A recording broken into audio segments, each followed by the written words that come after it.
हैदराबाद के शहरियों, खुसूसन कासमाबाद के शहरियों के लिए एक बड़ी ज़बरदस्त खुशखबरी है।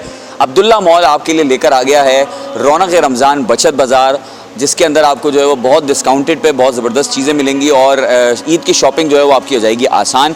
तो 29 मार्च से इसके अलावा एक बड़ी खुशखबरी ये है कि हैदराबाद न्यूज़ का हैदराबाद मेगा गेम शो भी इस रौनक रमज़ान फेस्टिवल में करवाया जा रहा है, जो कि 29 मार्च से शुरू होगा और चांद रात तक जारी रहेगा। रोज़ाना की बुनियाद पर हैदराबाद मेगा गेम शो, जिसके पहले की भी एडिशंस आप देख चुके हैं और बड़ी ज़बरदस्त उसमें इनामात हैं। मेरे अक़ब में डिस्प्ले लगाया जा चुका है, यहाँ पर आपको देख सकते हैं कि कितने सारे इनामात सजा दिए गए हैं। मज़ीद इनामात और इसमें ऐड कर दिए जाएंगे, जो कि वक्तन फ़वक्तन जो है वो शामिल किए जाएंगे। 12 से 13 दिन ये गेम शो जारी रहेगा और ये रौनक रमज़ान फेस्टिवल बचत बाज़ार जारी रहेगा, जिसके अंदर आपको बहुत अच्छी शॉपिंग जो है वो आप कर सकते हैं। ईद की शॉपिंग है, आपको सस्ती चीज़ें मिलेंगी। इसके अलावा साथ साथ एक पोर्शन में गेम शो भी चलता रहेगा, जो कि रोज़ाना 8 बजे शुरू होगा और 10 बजे तक जारी रहेगा, जिसमें आप शिरकत कर सकते हैं बिल्कुल मुफ्त। कोई इसका टिकट नहीं रखा गया इस बार ईद की वजह से।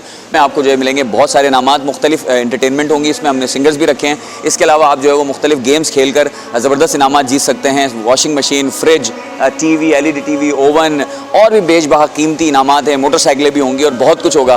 तो आना ना भूलिएगा और जो है वो ज़रूर शिरकत कीजिएगा। 29 मार्च जुमे से ये सिलसिला शुरू होगा और जारी रहेगा चांद रात तक, तो ज़रूर शिरकत करें।